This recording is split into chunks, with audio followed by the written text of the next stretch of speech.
Atos dos Apóstolos, capítulo de número 11, versículo de número 25. Antes da gente começar a ler a palavra, eu vou convidar o presbítero Lázaro Carlos de Oliveira para fazer a oração, para que Deus venha falar com cada um de nós. Aleluias. Atos capítulo 11. Cumprimento os amados com a paz do Senhor. Amém. Amado Deus e nosso Pai, Senhor que está nos céus, aqui em nosso meio, Senhor, nesta manhã maravilhosa, ó Pai, que nos concede, ó Pai. Aqui estamos, ó Pai, na Tua casa, ó Pai, para te louvar, te agradecer em Teu santo nome, ó Pai. Que o Senhor venha falar conosco através da Tua palavra nesta manhã, Senhor. Agradecer em nome do Pai, do Filho e do Espírito Santo. Amém, Senhor. Amém. Graças a Deus. Capítulo 11, versículo de número 25. Todos se lembram do título da pregação de hoje? Quem você é? O livro de Atos, capítulo 11, versículo de número 25 a 26, a palavra diz assim, posso ler? E partiu Barnabé para Tarso à procura de Saulo. Tendo-o encontrado, levou-o para Antioquia e, por todo um ano, se reuniram naquela igreja e ensinaram numerosa multidão. Em Antioquia foram os discípulos pela primeira vez chamados de quê? Cristãos. Pode se sentar. Os discípulos de Jesus, pela primeira vez em Antioquia, foram chamados de quê? Quem é você? Quem sou eu? Quem somos nós? Nós somos cristãos. E o que significa isso, pastor? Isso significa que eu e você seguimos a Cristo. Obedecemos às suas palavras. Glória a Deus. A igreja, ela tem que se posicionar. Hoje eu vou trazer uma palavra falando qual é a sua identidade, quem você é, mas de uma forma que você venha se posicionar lá fora. Estava conversando com vários pastores, colegas meus, e a gente conversando sobre a imoralidade sexual, sobre a libertinagem, sobre tudo que vem acontecendo no Brasil e que é encarado como algo normal. E a gente chegou a uma conclusão de que a igreja ela não tem se posicionado. Porque quando há uma interferência do Estado diretamente nos princípios da igreja, ou nos princípios cristãos, melhor dizendo, e a igreja não se posiciona, significa que ela está perdendo a sua identidade. Significa que ela não sabe mais quem ela é. Estamos sendo obrigados a aceitar tudo o que vem acontecendo sem falar uma só palavra. Eu faço uns bicos aí de professor substituto, e nas escolas adotaram-se umas ideologias que, se a gente não for a favor delas, somos taxados como preconceituosos ou homofóbicos com respeito aos homossexuais de ambos os sexos, seja fêmea ou macho. E nas escolas tem cristãos, tem professores cristãos. Na escola tem cristãos. Mas muitas vezes nós somos obrigados a engolir princípios que não são, porque nós não nos posicionamos. Quem é você e quem sou eu? Quem somos nós? Eu não vou negar os meus princípios, eu não posso negar aquilo que eu acredito, porque o mundo lá fora me impõe. Se eu começar a fazer isso, se o Senhor começar a fazer isso, se a senhora começar a negar os seus princípios, você perde a sua identidade. Você perde a força de se posicionar para influenciar. Porque nós não devemos ser influenciados, mas influenciar os demais. Você perde essa capacidade. E logo, quem de fato está servindo a Cristo? Hoje eu separei as palavras aqui, os temas, em 5 tópicos, para mostrar quem eu sou, quem o Senhor é, quem nós somos. Mas a primeira coisa que nós vamos aprender aqui, nessa manhã, antes de mostrar esses 5 tópicos, é quem nós não somos. Amém? Para você saber quem você é, primeiro você precisa aprender quem você não é. Lá no livro de Efésios, capítulo de número 4, se os irmãos puderem abrir a Bíblia, versículo de número 22.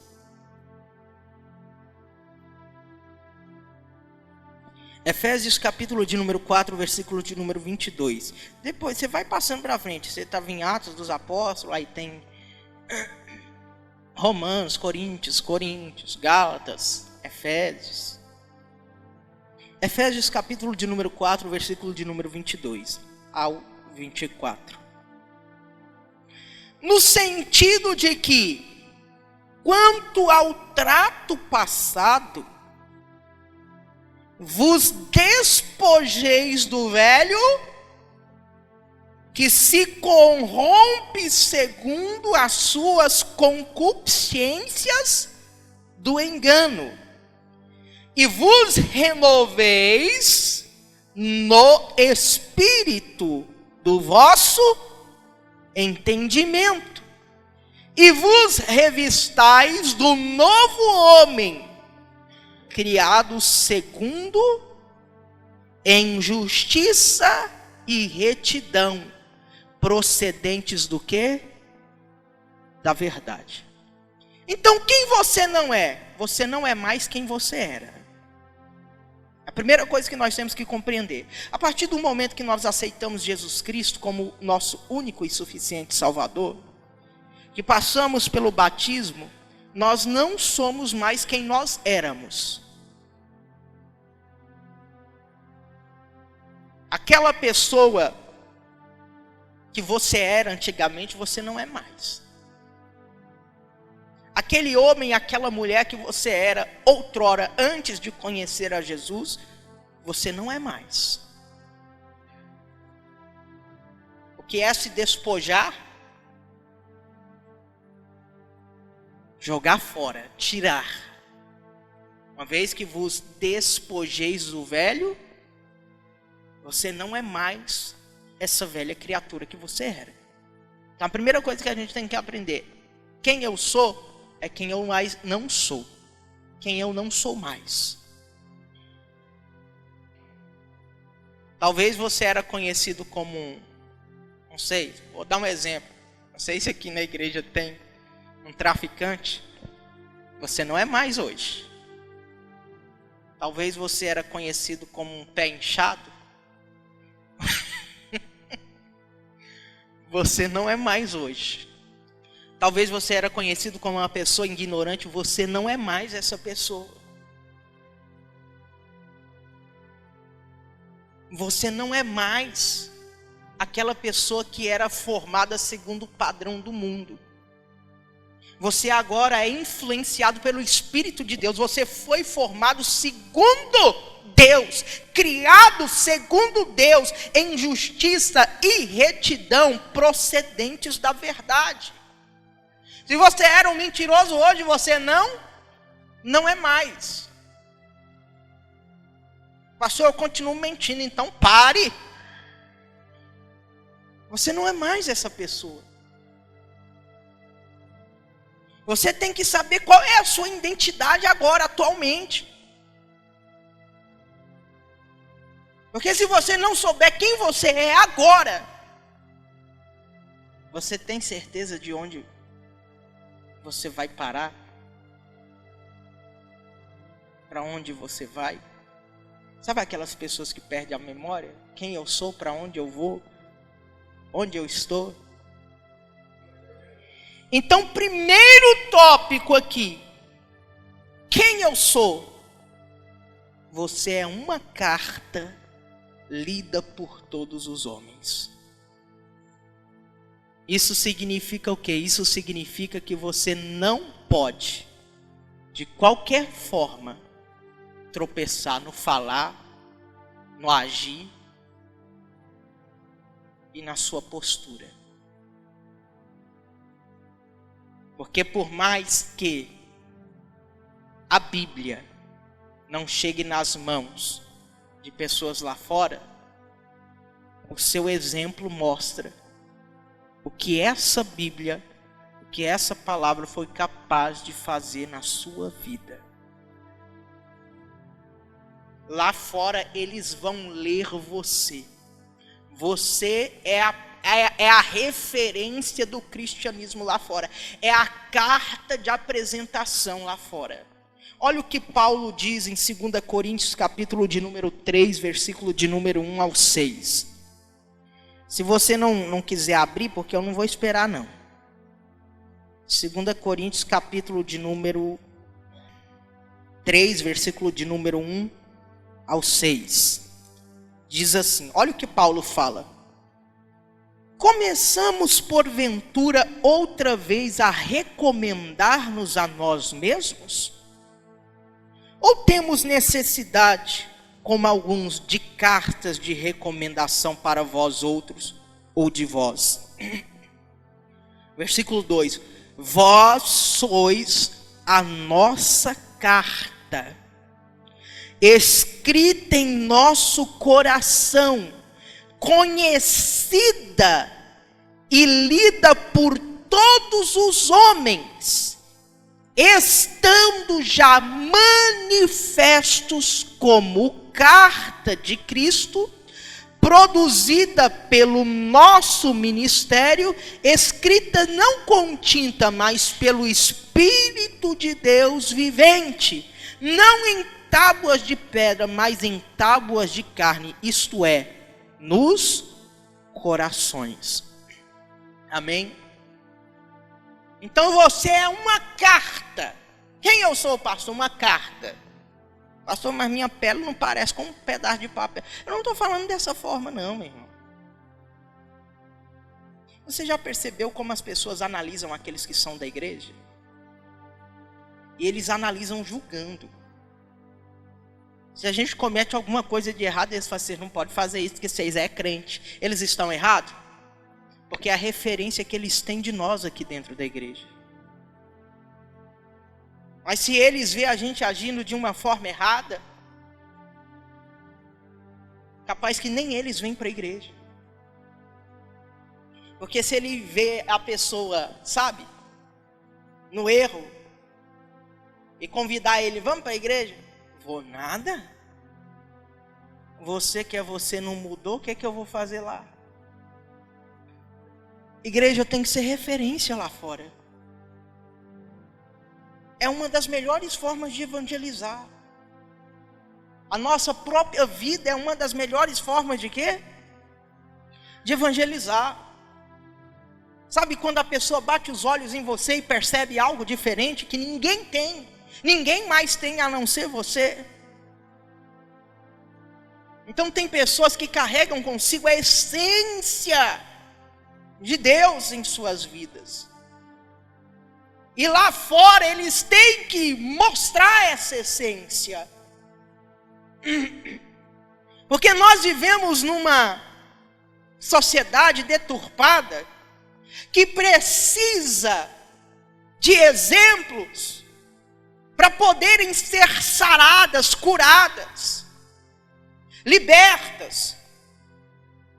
Você tem essa autoridade. Às vezes você liberta uma pessoa somente com o exemplo de vida que você tem. Nós não somos perfeitos, eu confesso, eu tenho falhas. Só que eu não deixo essas minhas falhas transpassar para as pessoas. Porque você pode perceber, elas reparam mais nos erros do que nos acertos. Tem mais gente para te criticar, para me criticar, para nos criticar, do que para nos elogiar. Então tem coisas que nós precisamos melhorar, mas não precisa transpassar para as pessoas lá fora esses erros. Já pensou, você é um cristão que vem à igreja há 10 anos, e lá na sua casa seu vizinho sabe que você sabe que a Bíblia, sai de casa com a Bíblia debaixo do braço, vem para a igreja, mas lá na sua casa você está, diabo! E panela voando, e brigando, e menino apanhando, e marido jogado fora na rua, para dormir fora de casa. As pessoas estão lendo, elas estão lendo isso aí, elas estão vendo isso aí. Você não é mais essa pessoa, você é cristão, é servo, seguidor dos ensinamentos de Cristo. Eu não posso ser exemplo só aqui na igreja, não. Às vezes aqui na igreja os irmãos podem ter até uma comunhão bacana, mas e lá fora? Nós não temos que ser cristãos somente dentro da igreja, temos que ser o quê? Lá fora. Esses dias eu fui dar aula numa escola diferente das quais eu já estou acostumado. E cheguei lá e eles fizeram, como é que eu posso dizer, uma sabatina sobre mim, perguntou tudo sobre a minha vida. Estava lá na sala dos professores e perguntou quem eu era, qual era o meu nome, quantos anos eu tinha, o que é que eu fazia. Falei, misericórdia, eu estou no FBI. E lá tinha um rapaz, eu não sei se ele é professor, o que ele faz na escola, que ele é homossexual. E antes de eles perguntarem sobre mim, ele estava falando sobre os relacionamentos dele. Ele tem até um filho, ele já se envolveu com mulher, teve filho e tal, não gostou da fruta, foi para o outro lado. E a professora aconselhando a ele, não, você tem que se envolver com as pessoas, sem se preocupar com a opinião alheia. E ele, olha só para você ver a concepção que tem um homossexual. O próprio homossexual dizendo, não, mas eu acho errado. E depois que eles fizeram aquela avaliação sobre mim, eu sou pastor. Aí começaram a perguntar, o que você acha disso? Eu falei, sou contra. Eu sou o quê? Cristão. Uma carta lida por todos, não é porque a escola segue um padrão mundano que eu dentro dela não vou seguir os padrões cristãos. Falei para eles que não é, eu sei separar o profissional, tá entendendo? Da igreja. Agora, se for perguntar questões de princípios cristãos, eu vou ser conivente. E você pode ver que o próprio homossexual tem essas convicções. Aí ele perguntou para mim, o que você acha? Eu falei, você não quer dar fruta? Paulo recomenda, não se case. Se você acha que é errado, você vai se envolver com uma pessoa, por quê? Naquela escola ali, você tem que entender que você é a carta lida.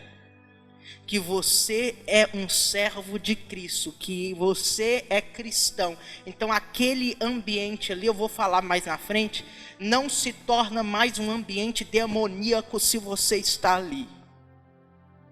Você é feito para influenciar e não para ser influenciado. Ou o mal se dobra diante da sua presença naquele lugar, ou você vai se dobrar diante do mal. E se você se dobrar diante do mal, Você vai negar seus princípios. Ah, pastor, mas eu vou ser achicalhado, eu vou receber críticas. Meu irmão, ninguém está se importando com crítica, não. Leva a vida de uma forma natural. Crítica, meu irmão, até quem é bem sucedido recebe, mas eles não chegou onde eles chegaram com críticas. Foi não se importando com as pessoas, eles chegaram aonde estão. Eu não devo me envergonhar de Cristo de forma nenhuma. O próprio Jesus diz que aqueles que se envergonharem dele diante dos homens, ele também se envergonhará de nós diante. Então nós temos que confessar ele, seja onde nós isso, no trabalho, fora da igreja, dentro da igreja, aonde nós estivermos, nós temos que confessar ele, porque essa é a nossa identidade. Segundo tópico, quem nós somos? Santuário de Deus. Embora você venha na igreja e na comunhão com os irmãos, na oração, no louvor, você sinta a presença de Deus, Deus não habita nessas paredes aqui. Quem sente a presença de Deus não é as paredes, é você. Ele habita em nós. Olha o que diz 1 Coríntios, só voltar para trás, capítulo de número 3, versículo de número 16 ao 17. Não sabeis que sois santuários de Deus e que o Espírito de Deus habita em vós? Se alguém destruir o santuário de Deus, Deus o destruirá, porque o santuário de Deus que sois vós é o quê? Sagrado ou santo. O pastor Gil está aqui, reverendo reformador na teologia arminiana, calviniana. Pastor Gilton, o que não pode chegar perto do santuário? O que não pode chegar perto do santuário? O que mais? Vamos levar para o santuário. Que não podia chegar perto ali do santuário antigo? A Bíblia diz que nós somos o quê? Santuário. O que você não pode chegar perto? Das coisas impuras. Você é uma pessoa sagrada. O santuário de Deus é algo sagrado. Você que serve a Deus, você é santuário de Deus, você é uma pessoa sagrada. Então você não pode se envolver com coisas que vão manchar o santuário de Deus. Se eu for conivente dizer, eu concordo com a união de 2 homens, de 2 mulheres, eu concordo com a legalização das drogas, eu concordo com o aborto, eu concordo com isso, eu concordo com aquilo, eu concordo com a separação, eu concordo com tudo aquilo que é padrão do mundo, que santuário é esse? Ou se eu simplesmente me envolver, me assentar ali na roda dos escarnecedores e participar do que eles participam, eu não estarei manchando o santuário de Deus? E todos, olhando para um padrão da antiguidade, do que era santuário na antiguidade, todos que chegaram perto do santuário de Deus, de forma indigna, impuros, morreram lá. Como é que podia entrar dentro do santuário, pastor Gil?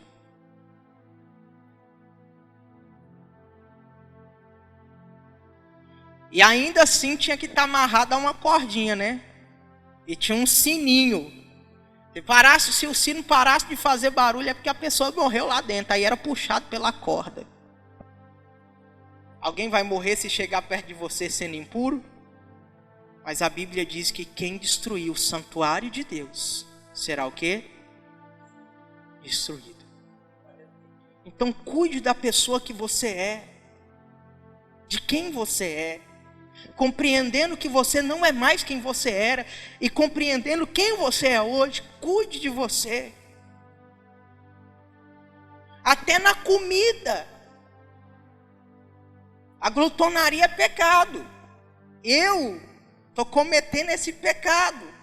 Porque, meu irmão, eu não sei se é porque eu deixei de fazer exercício. Minhas calças não servem mais em mim. Isso prejudica o templo do Espírito Santo. A gente tem que cuidar dele. Não só no sentido físico, mas também espiritual. Diga glória a Deus. Você tem que ver o que você pode e o que você não. A Bíblia diz que todas as coisas não são lícitas, mas nem todas nos convêm. Todas as coisas não são lícitas, mas nem todas edificam. Você pode fazer o que você quiser pelo livre arbítrio que você tem. Mas o cristão, ele tem limite. O que serve a Deus não pode fazer tudo o que quer. O que serve a Deus tem que entender que ele morreu e ressuscitou para ser servo e servo de Cristo. Como santuário de Deus, se eu o ver, aqui não tem criança, só a Luísa, né? Capaz que ela nem entende o que eu vou falar aqui. Mas se eu tenho... Aquele menino ali tá grande demais. Quantos anos você tem já? 14? Ah, então já entende. Aí se eu for assistir um vídeo pornográfico, eu estou fazendo o que com este santuário? Contaminando. Porque os pensamentos impuros fluem na mente da pessoa. Sim ou não? Se eu for participar de uma discussão, sabe? Entrar ali naquela discussão, ferir alguém com as minhas palavras, eu vou estar fazendo o que com o templo, com o santuário? Contaminando. Terceiro tópico. Quem você é? Quem nós somos? Embaixadores de Cristo. Passando para frente em 2 Coríntios, capítulo de número 5, versículo de número 20 ao 21. Capítulo de número 5, versículo de número 20 ao 21.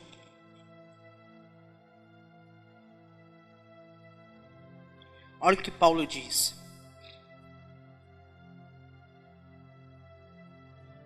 De sorte que somos embaixadores em um nome de Cristo, como se Deus exortasse por nosso intermédio.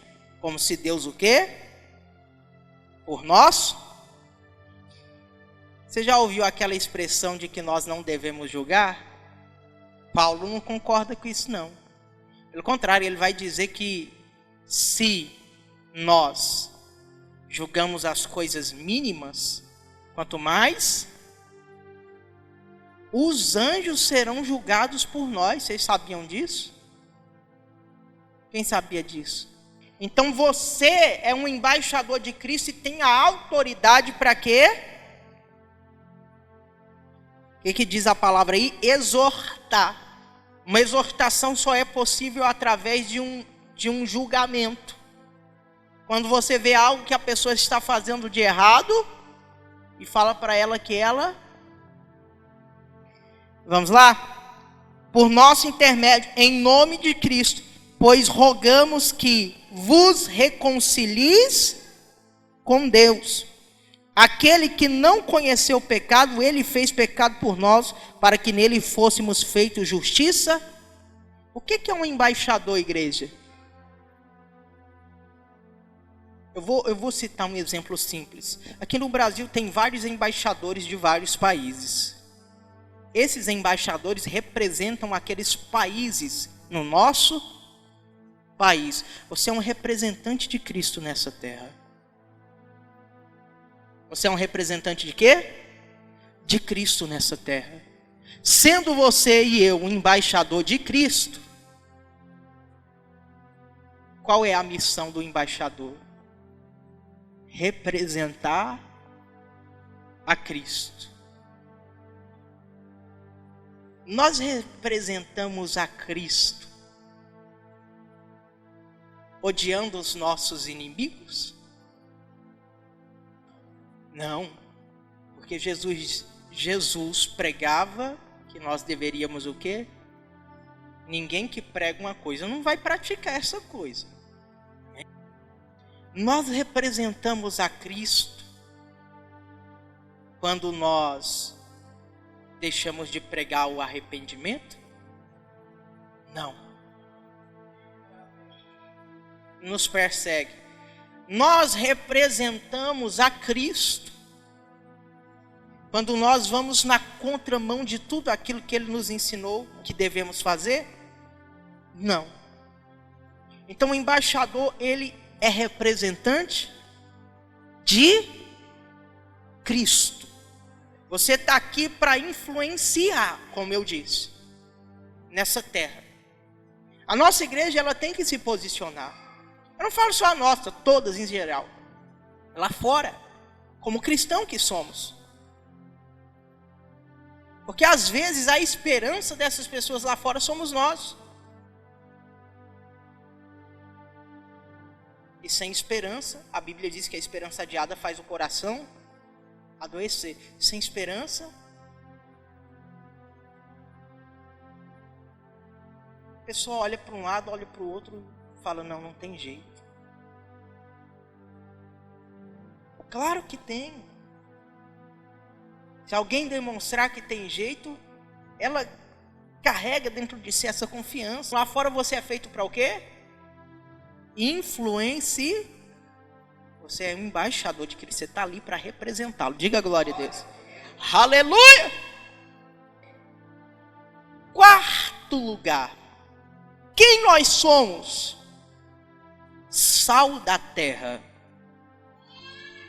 e luz do mundo. Mateus capítulo de número 5, versículo de número 13. Mateus capítulo de número 5, versículo de número 13 ao 16.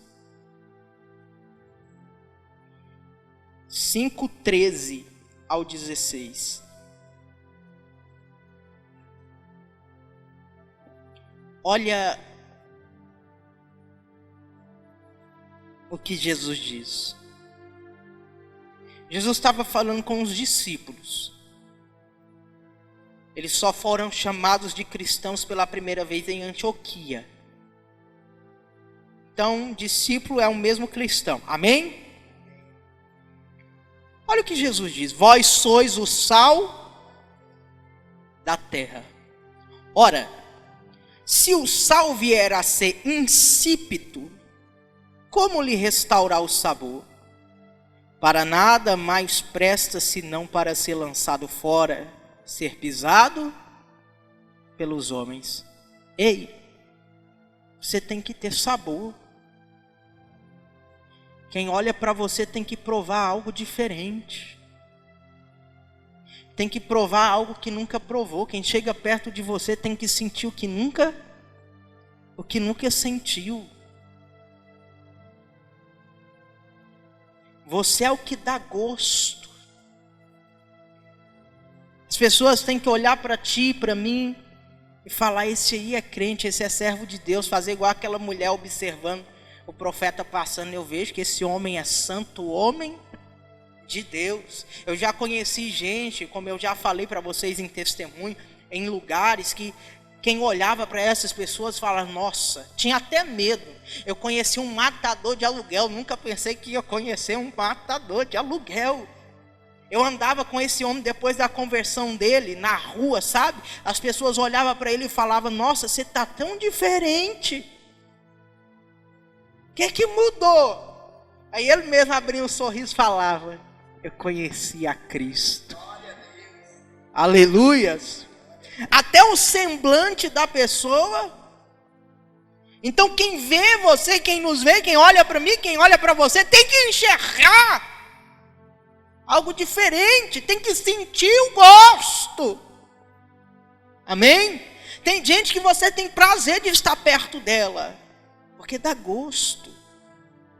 Sabe aquela pessoa que só fala em Deus, que não tem negatividade nenhuma, que atrai boas energias? Versículo 14, perdão. Vós sois a luz do mundo. Agora eu quero que vocês prestem atenção nisso aqui. Não se pode esconder a cidade edificada sobre, nem se acende uma candeia para colocá-la debaixo do alqueiro, mas no velador, e alumia todos os que se encontram na casa. Se eu sou luz, se você é luz, por que nós estamos nos escondendo debaixo da mesa? Essa luz tem que brilhar diante de todos aonde a gente estiver.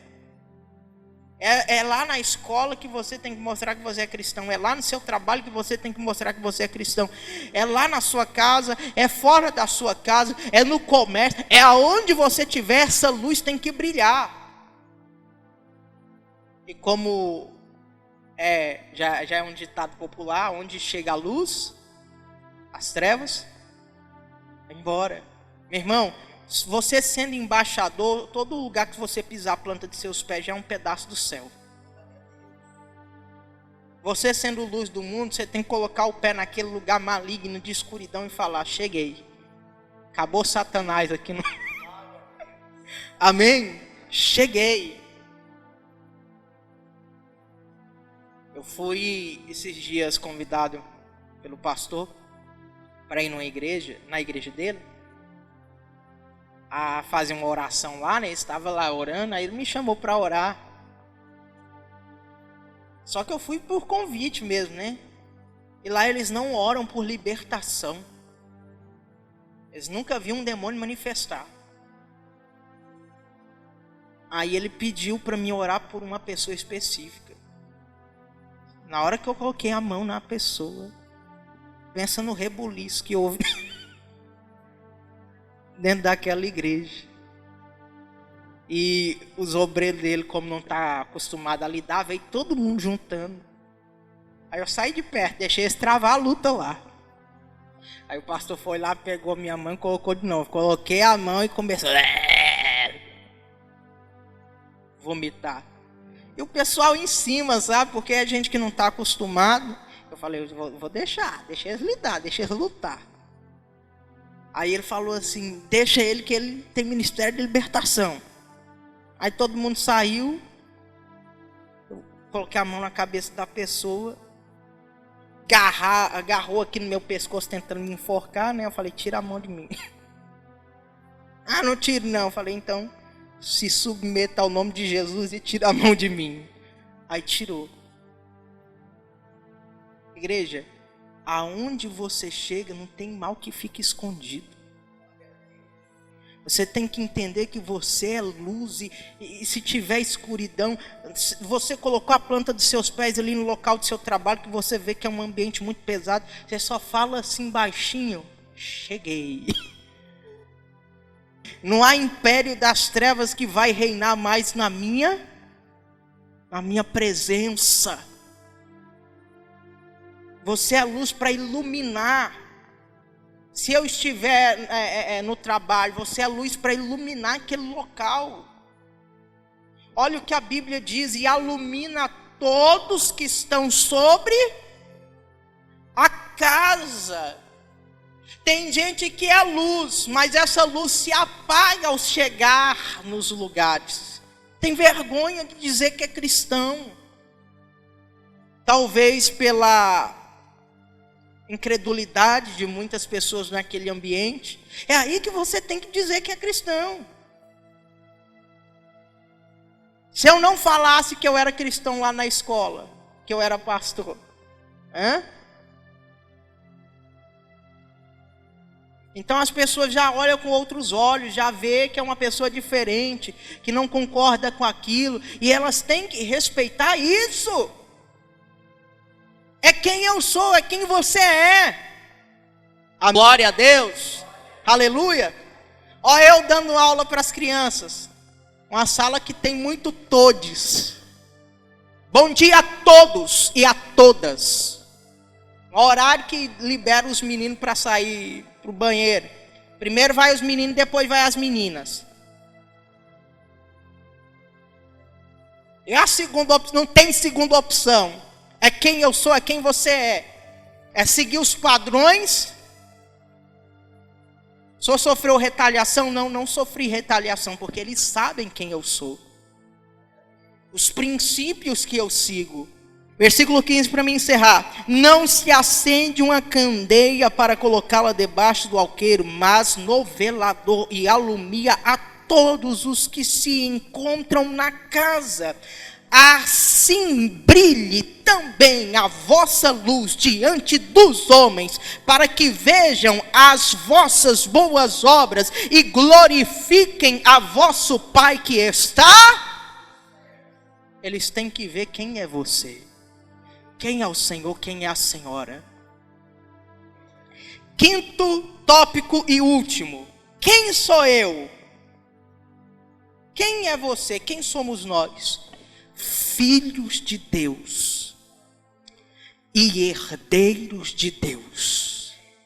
João capítulo de número 1, versículo de número 12 ao 13. João diz assim: mas a todos quanto receberam, deu-lhes o poder de serem feitos filhos de Deus, a saber, aos que creem no seu nome. Você é o quê? Quem recebeu a Jesus aqui? Levanta a mão, deixa eu ver. Você é filho dele agora. Aleluias. E você não é só filho. Porque sempre tem que ter uma vitóriazinha no final, né? Você também é herdeiro dele. Sabe quem é o Deus que você serve? Seu pai. Sabe quem é você? Filho dele. Sabe do que ele é dono? De tudo. Amém? Em nome de quem? Aleluia. Portanto, você pode chegar diante do seu pai e pedir a ele a bênção. Lá em Gálatas, capítulo de número 4, para encerrar. Versículo de número 6 ao 7. Diz assim. Gálatas 4, 6 ao 7.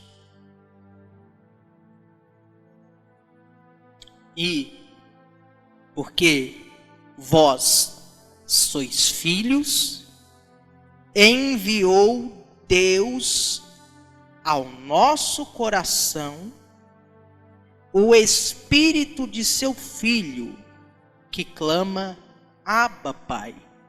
De sorte que já não és escravo, porém o quê?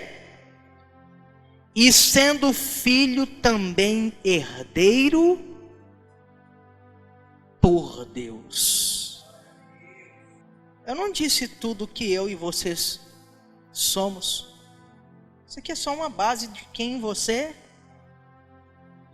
é. Qual é a sua identidade? Você é isso. A igreja, ela precisa entender quem ela é para ela se posicionar lá fora.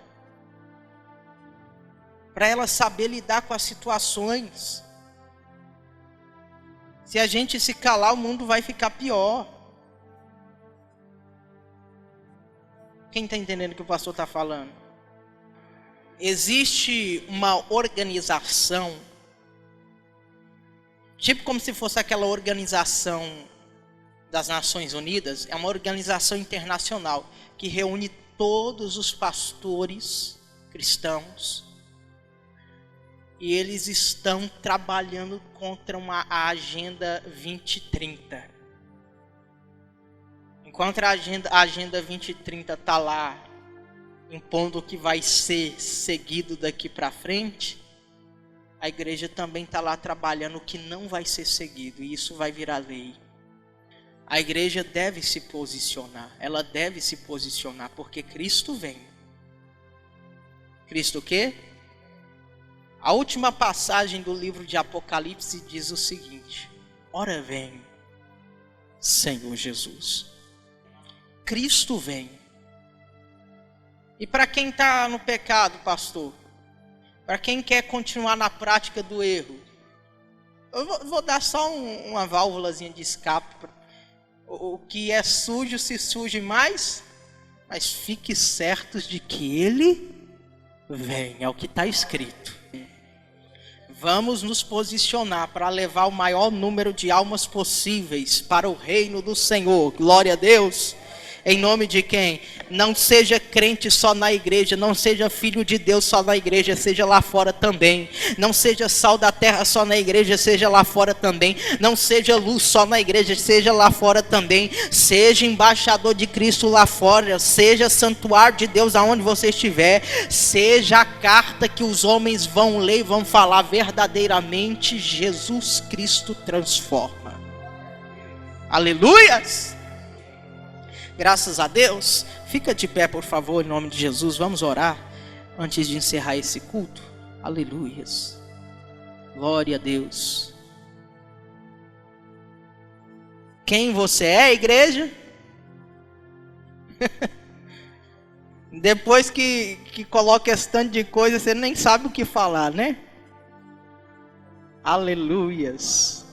Graças a Deus.